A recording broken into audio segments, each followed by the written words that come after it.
वो लेकिन यहाँ पर पल्लवी पटेल देखिए एक बड़ा चेहरा उनकी पार्टी में अभी भी, और पल्लवी पटेल अगर उनसे किनारा करती हैं तो ये अखिलेश के लिए काफी ज्यादा नुकसानदेह होगा। नारे को यहाँ पर सफल करते हुए नजर आ सकते हैं। दूसरी तरफ इंडिया गठबंधन के साथ कांग्रेस जुटी हुई है। दोनों पार्टियों के बीच सीट शेयरिंग को लेकर भी आम सहमति लगभग बन ही गई है। मायावती का स्टैंड जहां तक देखा जाए तो मायावती को भी साथ लाने की कोशिश कांग्रेस पार्टी की तरफ से की जा रही है।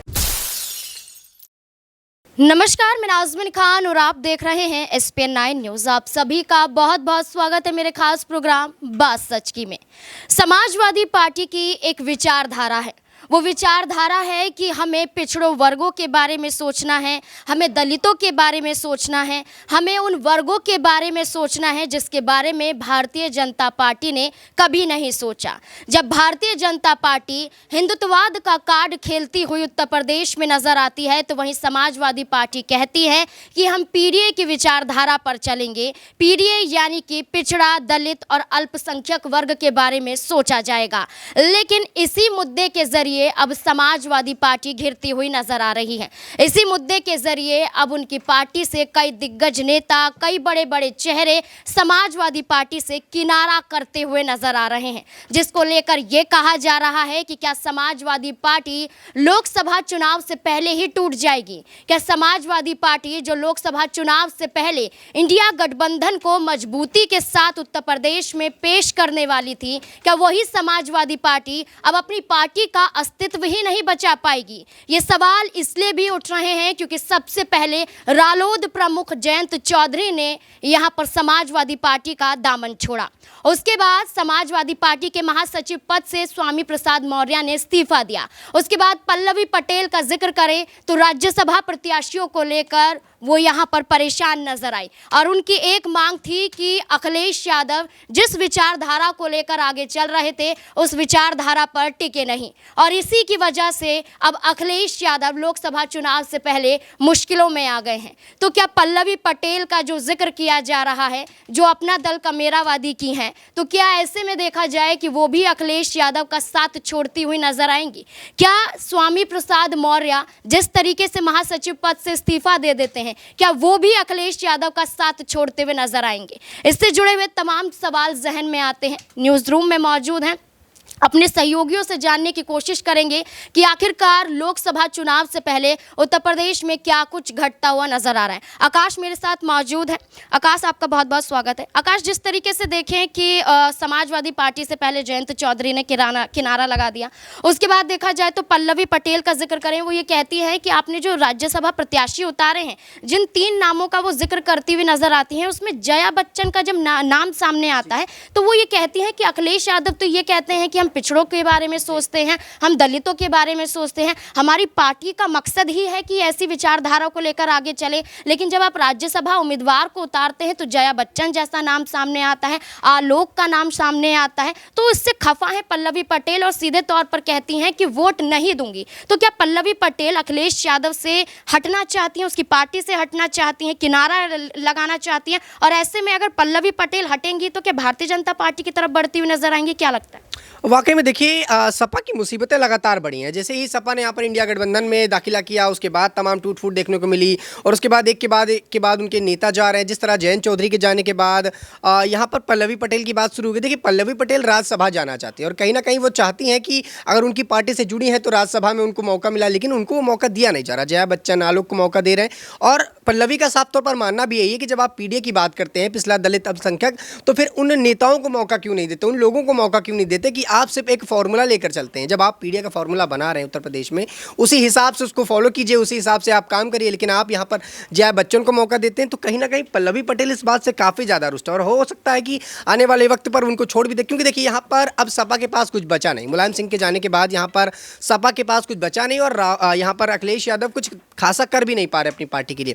दूसरी पार्टियों के साथ गठबंधन करके खुद को मजबूत करने की कोशिश कर रहे हैं, लेकिन वो भी होता हुआ नजर नहीं आ रहा। इंडिया गठबंधन से जुड़े, लेकिन इंडिया गठबंधन से भी कहीं ना कहीं टूट फूट की खबर खबरें सामने आई, तो अब वो ये चाहते थे कि ऐसे लोगों को राज्यसभा भेजा जाए जिससे उनको लाभ हो। लेकिन यहाँ पर पल्लवी पटेल देखिए एक बड़ा चेहरा उनकी पार्टी में अभी भी, और पल्लवी पटेल अगर उनसे किनारा करती हैं तो ये अखिलेश के लिए काफ़ी ज़्यादा नुकसानदेह होगा, और हो सकता है कि आने वाले वक्त पर वो बीजेपी में शामिल हो जाए। अगर पल्लवी पटेल बीजेपी में शामिल होती हैं तो ये अखिलेश के लिए एक बड़ा झटका देखा जाए, क्योंकि जयंत चौधरी भी उनके पार्टी के एक बड़े नेता थे। जब कहीं ना कहीं बीजेपी में जाने की बातें चल रही हैं, अगर ये सारे नेता एक एक करके बीजेपी में चले जाएंगे तो विपक्ष तो खत्म हो जाएगा ना। यूपी के अंदर विपक्ष बचा गया, अखिलेश यादव, मायावती अब शांत के साथ बैठी हैं। अखिलेश यादव ही थे जो कुछ बोल रहे थे, लेकिन अब वो भी बोलते हुए नजर नहीं आ रहे। तो जाहिर तौर पर अगर विपक्ष ही खत्म हो जाएगा तो सत्ताधारी पार्टी या देश के अंदर वाद विवाद करने के लिए बचेगा कौन। और पल्लवी पटेल जिस तरह से बता रही हैं, अगर वो बीजेपी में गई तो ये अखिलेश के लिए एक बड़ी नुकसान की देखा जाएगा। यहाँ पर अखिलेश यादव ने तो ये भी कहा था, एक मिनट, कि जिस तरीके से पल्लवी पटेल का बयान सामने आया, उन्होंने राज्यसभा के प्रत्याशियों को लेकर ये बोल दिया। लेकिन अखिलेश यादव कह रहे हैं कि चिंता मत कीजिए, अभी तो और चुनाव भी आएंगे, अभी तो पार्षदों की बात सामने आती है, अभी तो हम राज्यसभा की बात कर रहे हैं, फिर पार्षदों की बात आएगी, और अभी लोकसभा का चुनाव भी बाकी है, तो अभी से क्यों चिंता की जा रही है। तो पल्लवी पटेल ने जो मांग यहाँ पर रख दी है कि वोट नहीं दूंगी, तो ऐसे में क्या अखिलेश यादव ये जो बयान दे रहे हैं कि अभी और भी मौके हैं, तो मौके पल्लवी पटेल को दिए जाएंगे, या फिर पल्लवी पटेल की मांग के चलते जया बच्चन का नाम हटाया जाएगा, क्या लगता है? और देखिए, मुझे नहीं लगता कि अखिलेश यादव अब जया बच्चन का नाम हटाएंगे। देखिए, जया बच्चन काफ़ी समय से उनके साथ जुड़ी हैं, और जया बच्चन एक बेहतर नेता के तौर पर साबित भी हुई हैं। कई बार सदन के अंदर बोलता गया, और जब वो बोलती हैं तो काफ़ी मुखर आवाज़ के साथ बोलती हैं, और अखिलेश की बातें कई बार सदन में वो रखती हैं। तो ऐसे में मुझे लगता है कि जया बच्चन का नाम नहीं कटेगा। रही बात पल्लवी पटेल की, और रही बात आगे वाले चुनाव की, तो देखिए आने वाले चुनाव में यहाँ पर पल्लवी पटेल को मौका दिया जाए ना दिया जाए अलग बात है, लेकिन जाहिर तौर पर है कि सारे नेता ये चाहते हैं कि पहले उनको मौका दिया जाए। चुनाव होते हैं तो पहले मौका उनको चाहिए, चाहे वो जया बच्चन की बात की जाए, चाहे आलोक की बात की जाए, और चाहे वो पल्लवी पटेल की बात की जाए। देखिए, पल्लवी पटेल भी यही चाहती हैं कि जया बच्चन को अगली बार मौका दे दीजिए। अगर आप पीडीए की बात करते हैं तो अगली बार उनको मौका दीजिए, मुझे पहले मौका दीजिए। तो सारे नेता पहले अपना देखते हैं, तब पार्टी का देखते हैं, और यही पल्लवी पटेल साबित कर रही हैं कि पार्टी से नहीं अपने पद से प्यार है, और यह साफ तौर पर देखने को मिल रहा है। अगर पल्लवी पटेल को अपने पद से प्यार है, तो क्या लोकसभा चुनाव से पहले प्रेशर पॉलिटिक्स करती हुई नजर नहीं आ रही है अखिलेश यादव से? ये जो मांग है क्या सीटों को लेकर तो नहीं है? क्योंकि देखा जाए तो पल्लवी पटेल ने जिस तरीके से ने ये मांग रख दी है कि अखिलेश यादव ने गलत किया है, तो ये कहीं ना कहीं इशारा दे रहा है कि वो ये दिखाने की कोशिश कर रहे हैं कि अब लोकसभा चुनाव तो आ रहा है, कम से कम कुछ सीटें तो अखिलेश यादव देते हुए नजर आए। क्योंकि पल्लवी पटेल की बात करें तो समाजवादी पार्टी के चिन्ह के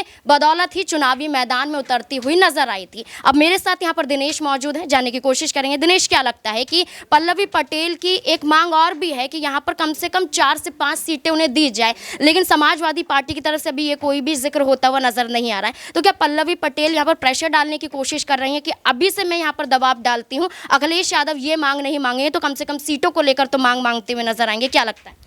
देखिए, यहाँ पर चुनौतियाँ जो सबसे ज़्यादा उत्तर प्रदेश में हैं वो अखिलेश यादव के लिए हैं। एक तरफ जयंत चौधरी जो कि इस पूरी कवायद में जुटे हुए थे और विपक्ष की आवाज़ को मजबूत कर रहे थे पश्चिमी यूपी में। अखिलेश यादव को उनसे काफ़ी उम्मीदें थी, लेकिन एनडीए खेमे में शामिल होने के बाद बड़ा झटका लगा है उनको। दूसरी तरफ बात करें पल्लवी पटेल की, अपना दल कमेरावादी की नेता हैं, बड़ा चेहरा है उत्तर प्रदेश की राजनीति में, लगातार जो है अखिलेश यादव के साथ विपक्ष में बैठकर आवाज़ को बुलंद कर रही है। और अब जो आप सीटों की मांग करने की बात कर रही हैं, तो ये जाहिर है कि आने वाले चुनावों से पहले तमाम दल यहाँ पर चाहते हैं कि उनकी जो पार्टी है उसका विस्तार हो, आगे आने वाले वक्त में ज़्यादा से ज़्यादा उम्मीदवार चुनाव जीतकर चाहे लोकसभा हो या फिर विधानसभा में पहुँचे, और इससे पार्टी को मजबूती मिले। अखिलेश यादव के लिए इन तमाम छोटे दलों को एकजुट रख पाना कहीं ना कहीं चुनौती जरूर है, लेकिन हो सकता है कि जिस तरीके से जयंत चौधरी साथ छोड़कर चले गए हैं तो 7 सीटें वो सरप्लस हो गया है, वहाँ से कुछ सीटें यहाँ पर पल्लवी पटेल को दे करके उनको खुश किया जा सकता है। और आने वाले वक्त में यहाँ पर उत्तर प्रदेश की राजनीति में जो एक बड़ा नारा देते हुए अखिलेश यादव पीडीए का नजर आते हैं, उस नारे को यहाँ पर सफल करते हुए नजर आ सकते हैं। दूसरी तरफ इंडिया गठबंधन के साथ कांग्रेस जुटी हुई है, दोनों पार्टियों के बीच सीट शेयरिंग को लेकर भी आम सहमति लगभग बन ही गई है। मायावती का स्टैंड जहां तक देखा जाए तो मायावती को भी साथ लाने की कोशिश कांग्रेस पार्टी की तरफ से की जा रही है, और आने वाले वक्त में ये साफ हो जाएगा कि उत्तर प्रदेश की जो राजनीतिक फिजाएं हैं वो किस तरफ जाती हुई दिखाई देंगी। इस मुद्दे को लेकर आपकी क्या राय है? क्या सोचते हैं कि अब उत्तर प्रदेश में समाजवादी पार्टी क्या ऐसे चुनाव जीत पाएगी? क्या है आपकी राय? कमेंट बॉक्स में जरूर बताएं। देखते रहें SPN9 न्यूज़। धन्यवाद।